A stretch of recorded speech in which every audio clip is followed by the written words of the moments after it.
Cheers! Welcome to Crafty Bitches. Tonight I'm gonna make brown sugar cookies because it's cold and they sound comforting. I haven't tried this recipe before, but I am using Cooks Illustrated and I trust them because they test things like a million times. We'll see how it goes, but everyone says they like crack, so I'm excited. The key to these cookies, apparently, is that you brown the butter and then mix it into the rest of the recipe, etc. And they're supposed to be crumbly and delicious and everything wonderful. So let's find out. So the first step is to brown our butter. If you're not familiar, basically you melt the butter and then you let the little milk fat solids that are in there get kind of nice and toasty brown, and it gives it a real like nutty flavor and it's pretty delicious. So we're melting this at like medium-high heat and we're just gonna kind of stir. Meanwhile, I can tell you that my kitchen is not as cute as Averyl's and that I don't have as many adorable vintage and pastel items, but I follow directions better. Avaryl and I joke that she has probably never followed a recipe in her entire life, and yet she's a really good cook and a good baker, so, you know, I can't argue with it. The magic works. So now that it's all melted, we're just gonna kind of keep swirling every few seconds to make sure that nothing burns. We want it brown, not burnt. It's like not quite brown yet, but we're getting there. It's probably gonna be like 1 minute to 3 minutes, according to the recipe. And we'll see. This butter is really quite splattery, and I'm not sure why.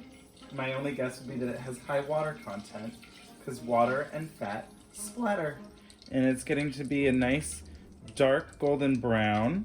I wish you could smell because it smells pretty delicious. I would definitely pour this on some popcorn.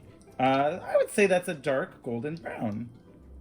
So now that we got our nice dark golden brown butter, we're going to pour it into our heat safe bowl. Ooh, yes. I'm gonna scrape all of these little sides because I don't want to miss any butter. I feel like Paula Deen baking with lots of butter, except I'm also not racist and don't have a racist son, so now we're gonna melt in some non-brown butter, because more butter, and oh, Jesus Christ, and so we're gonna gently put it in rather than slap it across the kitchen, and we're just gonna let this stir in and melt. And then we're gonna let all of the butter cool, and later on we'll use it to beat in and make the rest of our dough.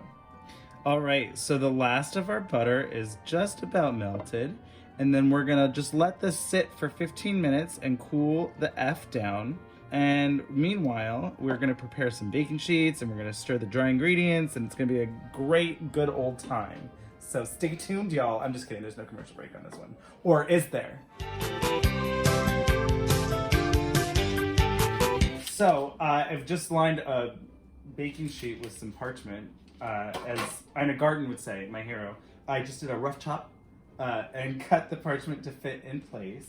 And now that that's ready, we'll leave it for much later in this process. Okay, so this one's very easy step. We're just gonna mix our baking soda and our baking powder in with our flour. And whisking just makes sure that it's all evenly distributed, and that way you don't have like weird clumps of like, ooh, this part really rose and this part was like super dense flour. I probably could have picked a bigger bowl to whisk in, but then I'd have to clean another bowl. All right, that's probably good. So we're still waiting for the butter to cool the F down. So while we do that, we can kind of get other things ready so that when it's cool, we can move. So right now, we're gonna just mix together our two sugars to roll the cookies in. And that gives them that kind of nice, like, gappy crust and gives them all crunchy toppings and gooiness. It's pretty great. So we have a 1/4 cup of brown sugar and a 1/4 cup of regular sugar. And we're just going to mix them together with our hands, like, you know, little kids, which is kind of fun. So I think this is a good opportunity. Oops, I made a mess. To PSA washing your hands. You know, coronavirus is a real threat. So make sure that you wash your hands, don't touch your face, and make some delicious cookies with clean hands. All right, so the butter has cooled, and now we are ready to move on to the next step, which is to mix in the sugar and the eggs and stuff.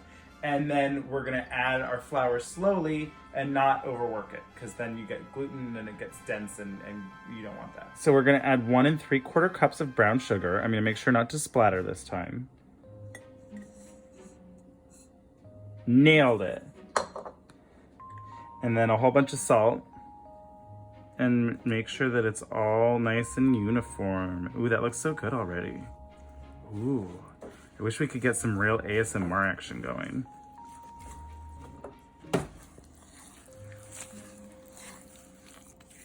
So, this is all nice and lump-free, more or less. And so now we're gonna add our egg and 1 egg yolk. And a tablespoon of vanilla, which makes me very happy. It smells so good. Boop, boop, boop, boop.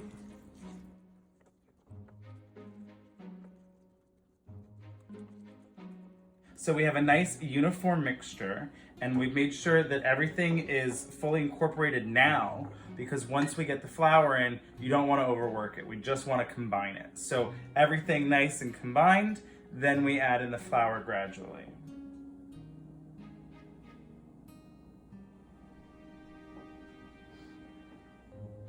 Okay, we just want to get this fully combined.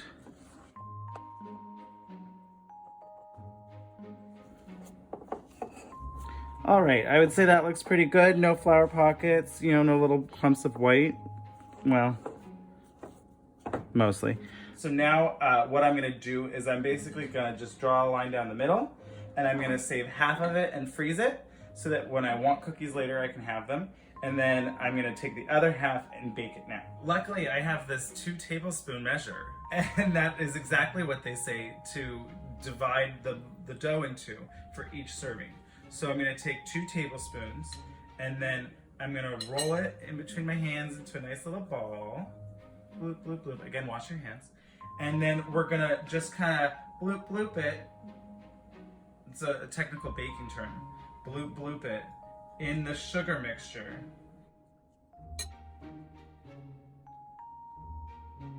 So they're all done. Now we just have to bake them. So we're gonna stick them in the oven for about 12 minutes, and we want them to come out puffy, and they're gonna look like they're not cooked, but apparently they are, and not to overcook them. So I'm gonna follow directions and do as I'm told, and we'll see how it goes. So it's been 6 minutes, which means that it's time to rotate. Again, I don't make the rules, I'm just following them. So it's been a little over 14 minutes. It said 12 to 14. And so I'm gonna take them out. Ooh. So now they have to cool for 5 minutes on the sheet, and then I'm gonna take them off and let them cool again on a wire rack. They do look pretty cute. They have fallen a little bit, which I think is the point because they were pretty poofy. And you know, they got some nice cracks, some little crevices, some crevasse, if you will. I mean, I guess I'm supposed to let them cool a little bit more, but I feel like if I eat this deformed one, it's not gonna matter too much. Oh, that's good. And it's like really brown buttery. That's delicious. No, that's good. Okay. I don't know what I'm doing for the rest of the fucking shut down coronavirus. I'll be very fat next time you see me. Well, cheers. Thanks. I'm gonna eat more of this. Thanks for joining me on this episode of Crafty Bitches.